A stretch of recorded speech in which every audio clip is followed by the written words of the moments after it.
চুয়াডাঙ্গার প্রাণকেন্দ্র জীবননগর বাসস্ট্যান্ডে সম্প্রতি নির্মিত হয়েছে এক ব্যতিক্রমী ইসলামিক ভাস্কর্য। শুধু সৌন্দর্যের জন্য নয়, এটি ধর্মীয় চেতনা ও স্থানীয় মানুষের ঐক্যের প্রতীক হিসেবেও স্বীকৃতি পাচ্ছে।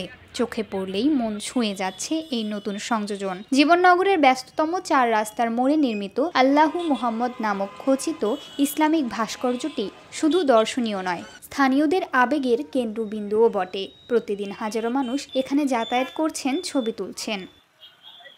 আমাদের জীবননগরবাসীর সকলের সার্বিক সহযোগিতায় এমন একটা ভাস্কর্য তৈরি হয়েছে।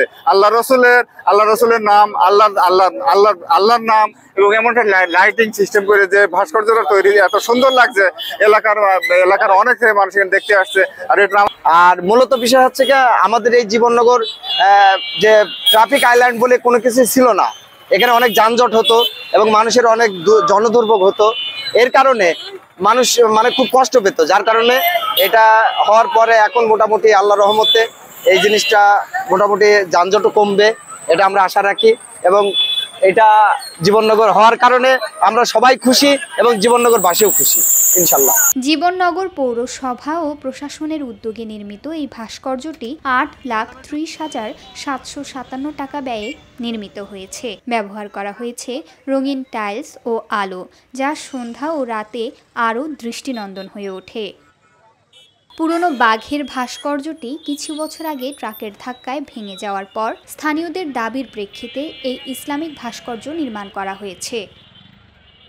আমি এই 24-25 অর্থ বছরে স্বল্প টাকায় মাত্র 8,30,000 টাকায় আমি এডিবির টাকায় এই টেন্ডার দরপত্র আহ্বান করি এবং সঠিক টাইমের মধ্যে ঠিকাদার আমার এই কাজটি সঠিকভাবে আল্লাহর রহমতে এটা শেষ করতে পারছে।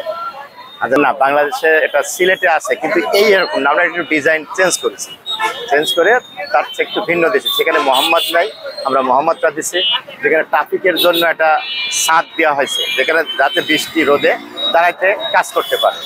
এটা অন্য জায়গায় নাই, এটা আমরা একটু নতুনত্ব করেছি। পুরনো বাঘের ভাস্কর্য ভেঙে যাওয়ার পর যে শূন্যস্থান ছিল, সেটি পূরণ হলো আল্লাহু মুহাম্মদ সম্বলিত এই ইসলামিক ভাস্কর্যের মাধ্যমে। এটি শুধু সৌন্দর্য নয়, জীবননগরের মানুষের একতা, ভক্তি ও গর্বের প্রতীক হিসেবেও দেখা হচ্ছে। জীবননগর বাসস্ট্যান্ড এখন শুধু যাত্রাপথ নয়, বরং শ্রদ্ধার এক নতুন কেন্দ্র।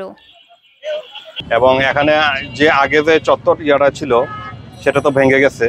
তো পরে দেখা গেছে যে ওই চত্বরটা যদি না থাকে, মানে এরকম একটা কি বলবো এটাকে, স্থাপনা যদি না থাকে, তাহলে গাড়িগুলা ঘুরতে একটু প্রবলেম হয়, দেখা যায় একটা আরেকটার সাথে লেগে যায়। এই জন্যই কিন্তু এটা চিন্তা ভাবনা করা হয়েছে। আমি বিশেষ করে জীবননগর পৌর প্রশাসককে ধন্যবাদ জানাই যে যানবাহন চলাচলটা সুন্দর করার জন্য এখানে এরকম একটা স্থাপনা তৈরি করেছে এবং খুবই সুন্দর আমার কাছে মনে হয়।